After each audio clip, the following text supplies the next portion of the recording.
बिस्मिल्लाहिर्रहमानिर्रहीम। आज हमने 12.4 स्टार्ट करनी है और 12.4 से पहले हमने कुछ चीज़ें देखनी हैं कि वो उसमें हमने करना क्या है। तो सबसे पहले मैंने आपको राइट ट्रायंगल के रिलेटेड आप लोगों को जो एक्सरसाइजेस करवाई हैं मैंने आपको बताया था कि यहाँ पे 12 चैप्टर में दो एक्सरसाइजेज दो टॉपिक्स यूज़ होने हैं। एक तो राइट ट्रायंगल यूज़ होनी है और दूसरी ऑब्लिक ट्रायंगल यूज़ होनी है। तो अब हमने जो क्वेश्चंस करने हैं वो ऑब्लिक ट्रायंगल जो है उसके रिलेटेड हैं। तो सबसे पहले हम इसकी डेफिनेशन देख लेते हैं कि ऑब्लिक ट्रायंगल्स क्या होती हैं। एक ट्रायंगल जो राइट ट्रायंगल ना हो उसको हम ऑब्लिक ट्रायंगल कहते हैं। A triangle which is not right is called an oblique triangle. For example ये जो शेप्स बनी हुई हैं सारी कोई भी इनमें से राइट ट्रायंगल नहीं है, तो ये जो हैं वो ऑब्लिक ट्रायंगल्स हैं। अब आप लोगों को मैंने ये चीज़ बताई थी कि हमने ये पूरा चैप्टर जो है वो किसके साथ डील करना है, ABC साइड्स और अल्फ़ा बीटा गैमा जो हैं एंगल्स, इनके साथ ये चैप्टर डील करेगा। तो अब ABC साइड्स अल्फ़ा बीटा गैमास जो है ना, पीछे तो हम राइट ट्रायंगल में वो यूज़ कर लेते थे, पाइथागोरस थ्योरम यूज़ कर लेते थे, लेकिन इसमें जो है ऑब्लिक ट्रायंगल में पाइथागोरस थ्योरम नहीं यूज़ हो सकता। तो ऑब्लिक ट्रायंगल में हमने क्या करना है कि लॉज यूज़ करने हैं, law of cosine, law of sign और लॉ ऑफ टेंजेंट। ये लिखा हुआ है लॉ ऑफ साइन, कोसाइन और टेंजेंट्स। तो ये हमने ऑब्लिक ट्रायंगल में यूज़ करने हैं। अब जो जैसे पिछले एक्सरसाइजेज में हुआ है कि कोई से तीन वैल्यूज़ दी होती थी और तीन हमने फाइंड करनी होती थी, या दो एंगल दिए होते थे और एक साइड फाइंड करनी होती थी, या दो साइड गिवन होती थी, एक जो है जो एंगल गिवन होता था, बाकी तीनों चीज़ें फाइंड करनी होती थी। तो इसी तरह इसमें भी सेम ऐसे ही क्वेश्चंस होंगे, बस इसमें ये है कि ऑब्लिक ट्रायंगल है तो ऑब्लिक ट्रायंगल के लिहाज से जो है वो साइन, कोसाइन और टेंजेंट लॉज यूज़ होने हैं। अब देख लेते हैं कि लॉ ऑफ कोसाइन क्या है, लॉ ऑफ टेंजेंट क्या है, लॉ ऑफ साइन क्या है। तो लॉ ऑफ कोसाइन क्या है कि अगर हमारे पास ए स्क्वायर जो है वो इक्वल होता है b square plus c square minus 2bc cos of alpha. अब देखें एक ट्रिक आप लोग देख लें याद करने की इनको, कि कैसे हम इनको याद करेंगे कोसाइन के फार्मूलाज को। तो सिंपल ट्रिक ये है कि अगर हमारे पास यहाँ पे ए स्क्वायर है और इस साइड पे B square plus c square ही आएगा, ठीक है, इस साइड पे जो है वो B square plus c square ही आएगा। अब आप लोग इस साइड पे ये माइंड में रखेंगे हम बी स्क्वायर बी प्लस सी होल के स्क्वायर का फार्मूला ओपन, बी माइनस सी होल के स्क्वायर का फार्मूला ओपन कर रहे हैं। तो B square plus c square minus 2bc, क्योंकि यहाँ पे बी स्क्वायर और सी स्क्वायर है ना, माइनस 2bc। हमको साइन का ला पढ़ रहे हैं तो साथ काज आएगा, और एंगल हम कौन सा लगाएंगे, यहाँ पे ए है ना, तो ए का एंगल क्या होता है, अल्फ़ा होता है, तो यहाँ पे हम अल्फ़ा लगा देंगे। ये याद रखने का तरीका है। उसके बाद इसी तरह यहाँ पे जब बी स्क्वायर आएगा तो बाकी दोनों वैल्यूज इस साइड पे आएंगी ना, ए स्क्वायर प्लस सी स्क्वायर। उसी तरह माइनस 2ac, ए स्क्वायर प्लस सी स्क्वायर है ना, तो ए प्लस सी होल का स्क्वायर का फार्मूला हम देख लेते हैं। ए square plus c square minus 2ac, साथ कोसाइन लाया तो कॉस आएगा, और यहाँ पे क्या है, बी है, तो बी का एंगल क्या होता है, बीटा होता है, तो कॉस बीटा आ जाएगा।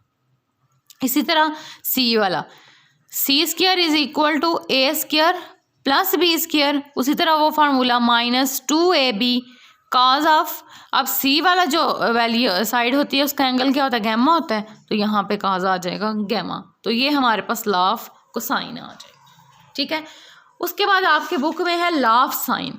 तो लॉ ऑफ साइन क्या है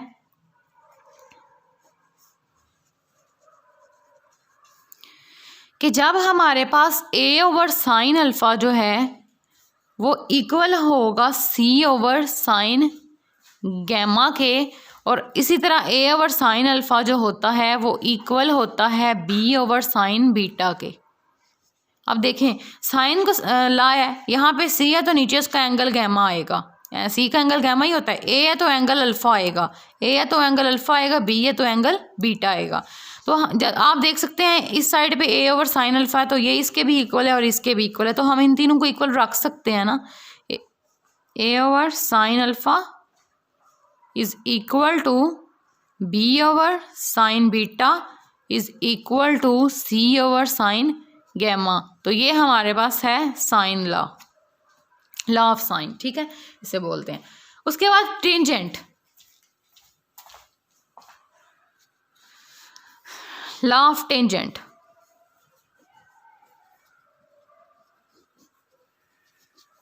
तो टेंजेंट का लॉ क्या है? इसमें होगा a minus b divided by a plus b is equal to. अब इसको याद रखने का तरीका देखें। a माइनस बी है, a का एंगल क्या होता है? अल्फा, b का होता है बीटा। तो लिखेंगे टेंजेंट का हम ला पढ़ रहे हैं ना, तो साथ टेंजेंट ही आना चाहिए। तो tangent alpha minus beta divided by 2, ठीक है, डिवाइडेड बाय, अब नीचे a प्लस बी है, तो उसी तरह tangent alpha plus beta divided by 2, ठीक है। इसी तरह अगर हमारे पास साइड आ जाती है b minus c over b plus c, तो उसमें हम क्या करेंगे? Same as it is, tangent यहाँ पे b है तो इसका मतलब है इसका एंगल बीटा होगा, यहाँ पे c है इसका मतलब है इसका एंगल गैमा होगा, beta minus gamma divided by 2 divided by, यहाँ पे b प्लस सी है, तो इसी तरह टेंजेंट बीटा, b का एंगल बीटा ही होता है ना, c का गैमा, तो beta plus gamma divided by 2, ठीक है। इसी तरह हमारे पास थर्ड साइड जो है इसकी c माइनस ए होगी, यहीं पे मैं लिख देती हूँ, c minus A over c plus A.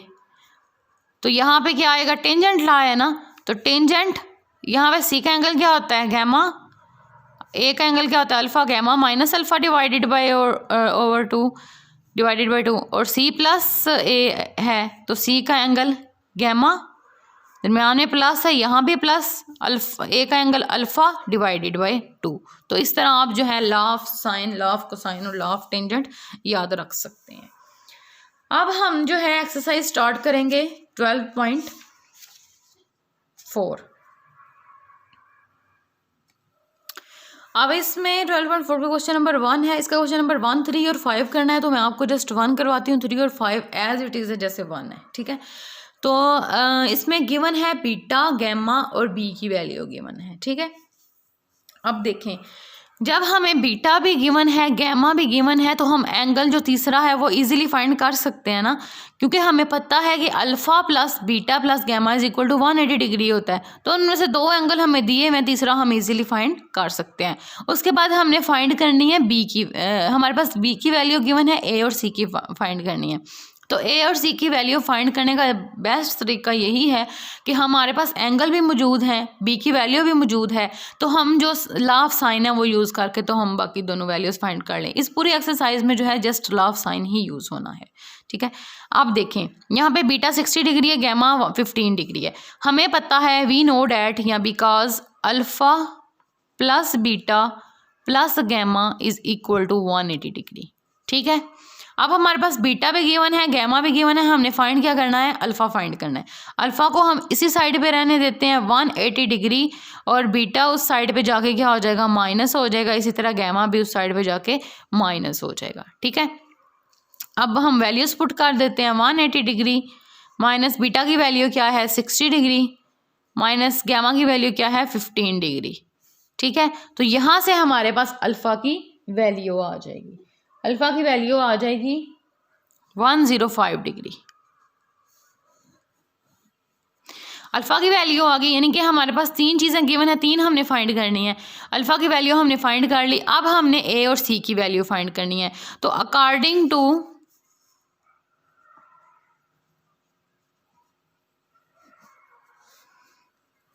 Law of sine, law of sine के अकॉर्डिंग क्या है कि a over sine alpha is equal to b over sine beta, ठीक है। तो ए की वैल्यू हमने फाइंड करनी है, साइन अल्फ़ा जो है उसके हमें पता है, बीटा की वैल्यू भी हमें पता है, बी की वैल्यू भी हमें पता है। तो हमने फाइंड क्या करना है? जस्ट ए फाइंड करना है। तो ए को हम इसी साइड पे रहने देते हैं, साइन अल्फ़ा इधर डिवाइड हो रहा है, उस साइड पे जाके मल्टीप्लाई होगा, तो b sine alpha divided by sine beta. अब अल्फ़ा क्या है यहाँ पे? 105 डिग्री, तो अल्फ़ा की जगह पे sine 105 degree divided by beta की वैल्यू क्या है? 60 डिग्री, तो नीचे आ जाएगा साइन 60 डिग्री। और बी की वैल्यू क्या है, a is equal to b की वैल्यू √6 साइन, इधर से निकाल लेते हैं, साइन 105 डिग्री किसके इक्वल होता है, 0. कैलकुलेटर से कैलकुलेट कर लीजिएगा, 0.2588 डिवाइडेड बाय साइन 60 डिग्री किसके इक्वल होता है, 0.866।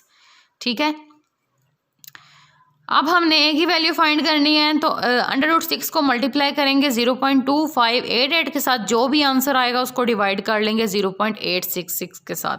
तो यहाँ से ए की वैल्यू हमारे पास आ जाएगी, कैलकुलेटर से कैलकुलेट कर लीजिएगा, ए की वैल्यू आ जाएगी, सॉरी साइन 105 जो है उसकी वैल्यू है 0.9659। तो हमारे पास ए की वैल्यू आ जाएगी 2.73। जब इसको सॉल्व करेंगे तो ए की वैल्यू आ जाएगी 2.73। उसके बाद हमने दूसरी वैल्यू क्या फाइंड करनी है, ए की वैल्यू आ गई, सी की वैल्यू फाइंड करनी है। सी के लिए भी साइन यूज होगा, तो हम लिखते हैं again according to law of sign,